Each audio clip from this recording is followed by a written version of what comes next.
Assalamualaikum warahmatullahi wabarakatuh. Nah, kita lanjutkan materi statistik bisnis 2 kita di bab 6 ini, yaitu judulnya analisis komparatif 2 sampel.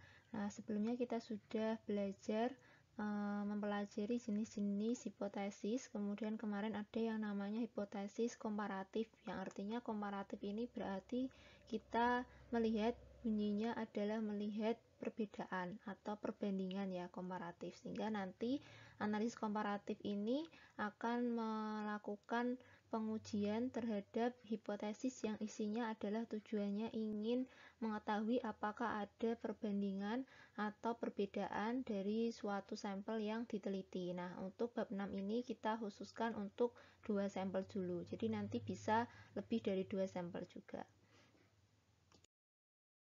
Sebelumnya, kita tahu dulu pengertian dari analisis komparatif, yaitu sebuah analisis yang digunakan untuk mengetahui perbedaan antara dua variabel atau lebih, gitu. Jadi, nanti kita akan bisa mengetahui apakah suatu variabel itu memiliki perbedaan atau enggak, itu dengan menggunakan analisis komparatif atau analisis pembandingan ya, perbedaan.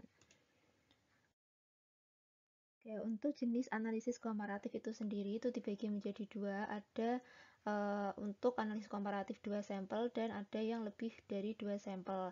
Kemudian nanti dibagi lagi, ada yang sampelnya itu berkorelasi dan ada yang tidak berkorelasi. Nah, maksudnya berkorelasi dan tidak berkorelasi itu yang seperti apa? Nah, kita anggap kelompok sampel itu berkorelasi atau dependen ketika sampel yang menjadi objek penelitian itu tidak dapat dipisahkan secara tegas.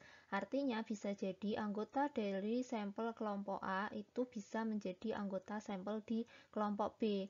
Di sini dicontohkan bahwa perbandingan tingkat produktivitas tenaga kerja sebelum dan sesudah adanya insentif. Nah, ini berarti kan kita pengen melakukan penelitian atau membandingkan ya antara sebelum dan sesudah diberikan insentif, apakah tingkat produktivitas tenaga kerja itu berbeda gitu.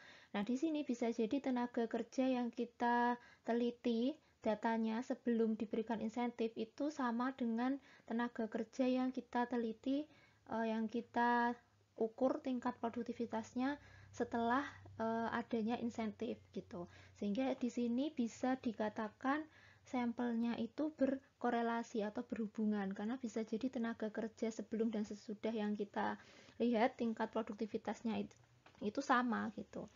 Nah, bedanya dengan yang tidak berkorelasi atau independen ini berarti sampel yang menjadi objek penelitian itu dapat dipisahkan secara tegas, yang artinya kelompok A, sampel A itu tidak mungkin atau tidak menjadi anggota dari sampel kelompok B.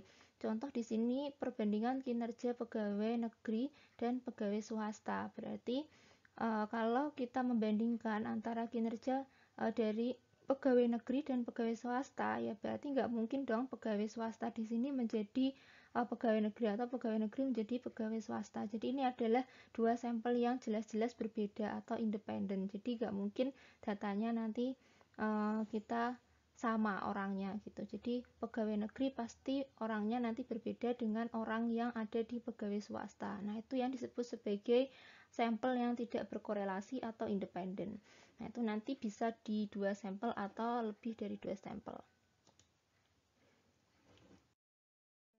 Ini adalah prosedur dari pengujian statistik 2 sampel independen ya, atau yang tidak berkorelasi. Jadi tadi berarti kalau yang tidak berkorelasi atau independen, dia sampelnya berbeda ya. Jadi antara sampel A dan sampel B itu tidak sama atau bisa tadi dibedakan secara tegas. Sehingga di sini ketika yang pertama kita lakukan adalah membuat hipotesis dalam uraian kalimat, HA0 itu bunyinya selalu bertolak belakang dengan HA atau hipotesis penelitian yang dibuat oleh peneliti. Jadi di sini HA-nya berbunyi ada perbedaan, otomatis HA0-nya berbunyi tidak ada perbedaan. Kemudian untuk model statistiknya, ini sama karena ini adalah uji dua arah. Jadi kenapa kita bisa bilang dia dua arah? Karena dia tidak menunjukkan arah ke kiri atau ke kanan. Jadi kemarin untuk mengetahui secara mudah kalau dua arah itu contoh bunyi hipotesisnya ada perbedaan, ada pengaruh, ada hubungan. Nah, itu adalah bunyi yang menandakan dia tidak menunjukkan arah atau itu adalah uji dua arah.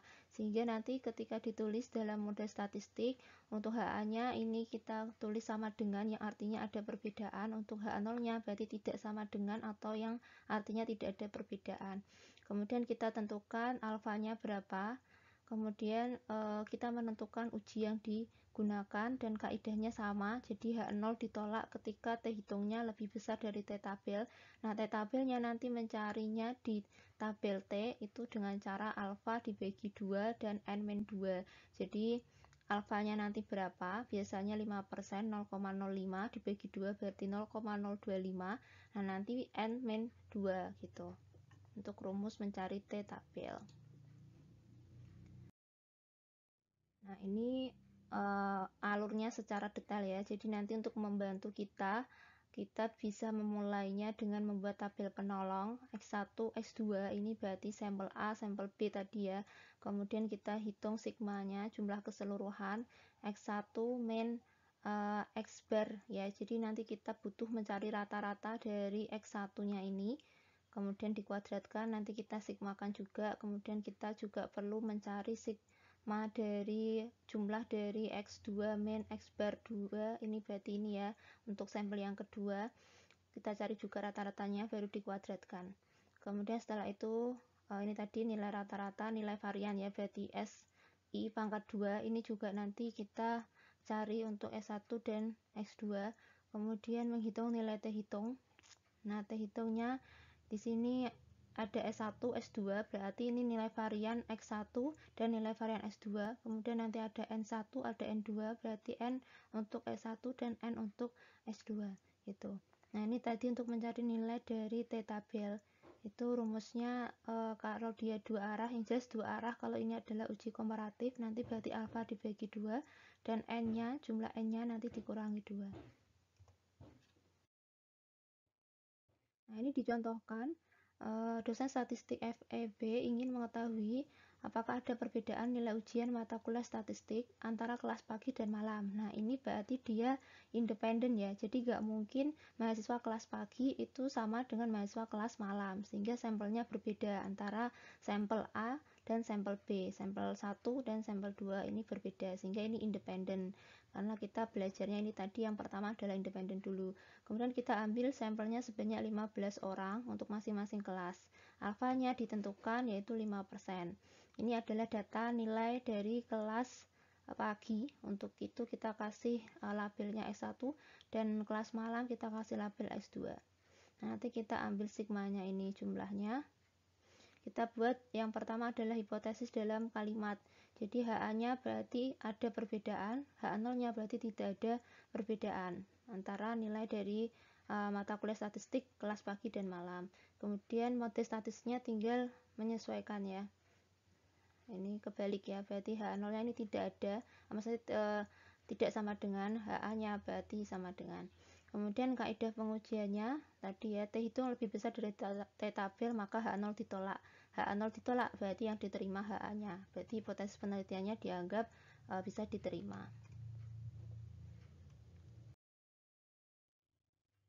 Nah, ini tadi ya, kita butuh untuk mencari ini X1 min X bar 1 pangkat 2. Jadi ini X1-nya 75 dikurangi rata-ratanya. Jadi kita hitung dulu rata-ratanya. Berarti kita jumlahkan dulu keseluruhan X1 ini 1090 dibagi N-nya ini 15. Diperoleh rata-rata 72,7. Sehingga di sini X1 75 dikurangi 72,7 dipangkat 2. Nah, nanti ke bawah ini juga sama. Nah, ini untuk yang X1-nya. X2-nya berarti kita lihat kolom X2. Kita cari rata-ratanya. Di sini kita jumlah keseluruhannya, angkanya adalah 970 dibagi N-nya 15, dapat rata-rata 64,7. Sehingga X2-nya di sini 85 dikurangi 64,7 dipangkat 2. Nah, nilainya adalah 413 dan seterusnya. Kemudian kita jumlah. Nah, inilah yang kita masukkan nanti ke rumus. Kemudian selanjutnya kita menghitung S1, jadi ini varian untuk S1 dan ini varian untuk S2. rumusnya adalah penjumlahan ini ya untuk S1-nya 1771,3 dibagi N-1. Ini juga sama, kebetulan ini N-nya sama ya. Nanti kalau N-nya antara X1 dan S2 berbeda ya berarti di sini nanti beda. Kalau ini sama berarti sama, 15 minus 1. Kemudian untuk S2-nya, kita lihat di sini ini 4981 dibagi 15 min 1. Nah, ini angka yang diperolehnya, baru kita masukkan nanti ke rumus nilai T hitung. Nilai T hitung di sini X1 dikurangi dengan X2, 72,7 dikurangi 64,7, kemudian N-1, kemudian ini adalah varian ke-1, ini 126, N-1 lagi dikali dengan S keduanya, varian yang kedua, X yang kedua. Nah, ini adalah N plus N-2, 1 plus N, ini tadi di belakang ya rumusnya. Nah, nanti diperoleh nilai T hitungnya 1,4. Kemudian kalau kita lihat di tabelnya, nanti untuk dua arah berarti alfanya jadi 0,025, dan T tabelnya rumusnya adalah N-2 sehingga nanti 28, diperoleh angka T tabelnya 2,048, sehingga T hitungnya di sini 1,4 ini lebih kecil dari T tabel. Kalau lebih kecil berarti H0-nya diterima. H0 diterima berarti HA-nya ditolak, yang berarti hipotesis dari penelitian tadi ditolak. Nah, tadi ya ini adalah tabel T. Tadi 0,025 berarti di sini N-2-nya berarti 30 min 2 yaitu 28. Kita tarik ini ya 28. Ini angkanya 2,048. Nah, ini kalau digambarkan dalam kurva. Jadi tadi 2,048 di sebelah sini dan di sebelah sini, karena dua arah ya, berarti daerah penolakan H0-nya ada di kanan dan kiri.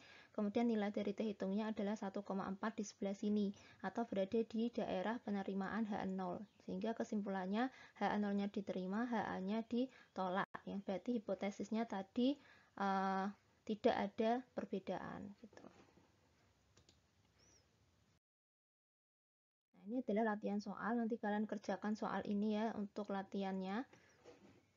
Kemudian ini sekilas tentang analisis komparatif dua sampel yang berkorelasi. Kalau tadi kita membahas yang tidak berkorelasi atau independen, nah ini adalah untuk dua sampel yang dependen atau yang berkorelasi. Artinya bisa jadi sampel A itu menjadi sampel B gitu. Jadi sampelnya bisa dikatakan sama.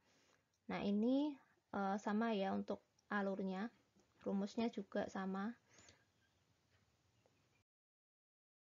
Nah, ini nanti untuk mengidentifikasi supaya lebih mudah untuk Y2-nya, jadi nggak X lagi. Kalau X tadi untuk menghitung yang independen ya, ini kita ubah menjadi Y2.